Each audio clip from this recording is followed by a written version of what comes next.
Alô pessoal, tudo bom? Mais uma aula aqui. Fico feliz que estamos aqui bem e esperando que isso passe, tá bom? E vamos começar nossa aula, pessoal do sétimo ano. Vou aqui dar uma rápida pincelada sobre o Brasil, nosso país. Nosso país cheio de maravilhas, cheio de coisas boas, mas também com seus problemas e desigualdade social. Tudo bem? No vídeo que eu vou mandar para vocês, além da minha explicação, vou mandar uma videoaula, a gente vai falar sobre o Brasil em dois sistemas. O primeiro, você fala da parte histórica e da parte geográfica. Por exemplo, o Brasil é o quinto maior país do mundo, é o maior país da América do Sul. Ele faz fronteira com praticamente com 11 países, tirando Equador e Chile, ele não faz fronteira. Ele tem 204 milhões de habitantes, tem 26 estados e o Distrito Federal, tem a capital Brasília. Nós temos a estrutura administrativa, que é a União, estados e municípios. Então, o Brasil ele é considerado um país continental, por suas dimensões. Então, o Brasil ele é considerado o quinto maior país do mundo. Ele só perde para a Rússia, para o Canadá, para os Estados Unidos e para a China. Você vê, ele só perde para esses países. Eles não estão na ordem. Isso aqui foi o que eu estou falando aproximadamente. Se você for botar na ordem, você tem Rússia, Canadá, China, Estados Unidos e Brasil. Tudo bem? Então isso é o Brasil. Então quando você fala do nosso Brasil, também temos que falar das condições que o Brasil tem, das desigualdades sociais, das questões políticas, das questões econômicas que o Brasil passa. Então quando você vai lá no seu início, na sua descoberta, no dia 22 de abril de 1500, você tem que relatar que além do Brasil ser descoberto, o Brasil tem um período de colônia. O que é colônia? O Brasil foi colônia de Portugal. Então Portugal mandou no Brasil 322 anos. Então o Brasil teve o quê? A sua vida toda revirada pelos portugueses. E você tem algumas situações. Por exemplo, quando você fala da formação do território brasileiro, temos que dizer que a formação começou no século XVI, com a chegada dos portugueses, efetivamente nas expedições comandadas por Martim Afonso de Souza, 1534, e já vieram para se estabelecer dentro do Brasil.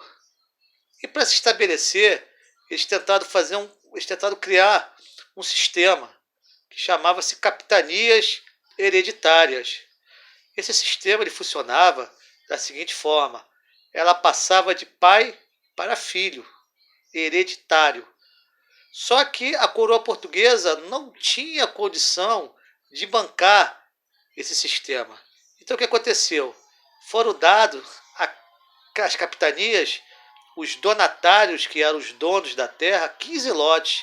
O Brasil então foi dividido em 15 lotes e foram dados a esses donatários. Nem todos os donatários vieram ao Brasil. Alguns pensaram e ficaram. Quando você fala do sistema de capitanias hereditárias, somente 2 capitanias tiveram sucesso, prosperaram. A capitania de São Vicente, em São Paulo, e a capitania de Pernambuco, que seria a capital do açúcar brasileiro. Só que esse sistema, pessoal, ele não vai dar certo, devido a fatores financeiros e problemas de invasões, especialmente a invasão francesa ao Brasil, que seria o nosso estado no Rio de Janeiro. Foi criado o governo geral. O governo geral já era um sistema centralizado, onde tinha uma pessoa que era comandada pela coroa portuguesa, que era o governador geral. Então, o governo geral foi criado em 1548. Em 1549, você vai ter a fundação da primeira capital do Brasil, que seria a Bahia de Todos os Santos. Hoje, o Brasil teve 3 capitais. A primeira foi a Bahia, a segunda foi o Rio de Janeiro e a terceira, que hoje é Brasília, Distrito Federal. Então, esse sistema, a gente até utiliza ele quando você fala dos governadores de estado. São representantes dos estados da federação, porque o Brasil ele é federado, ele tem federações, ele tem unidades federativas. Então ele tem 26 estados e mais o Distrito Federal. Quando você fala da localização geográfica do Brasil, aí a gente vai falar, vou dar uma lida aqui no livro só para não passar em branco, para a gente depois começar a nossa aula de vídeo que eu vou mandar para vocês. Estou fazendo aqui uma explicação rápida para a gente ter um entendimento bem fácil, tá bom? Localização do Brasil no mundo, vou falar bem rapidamente.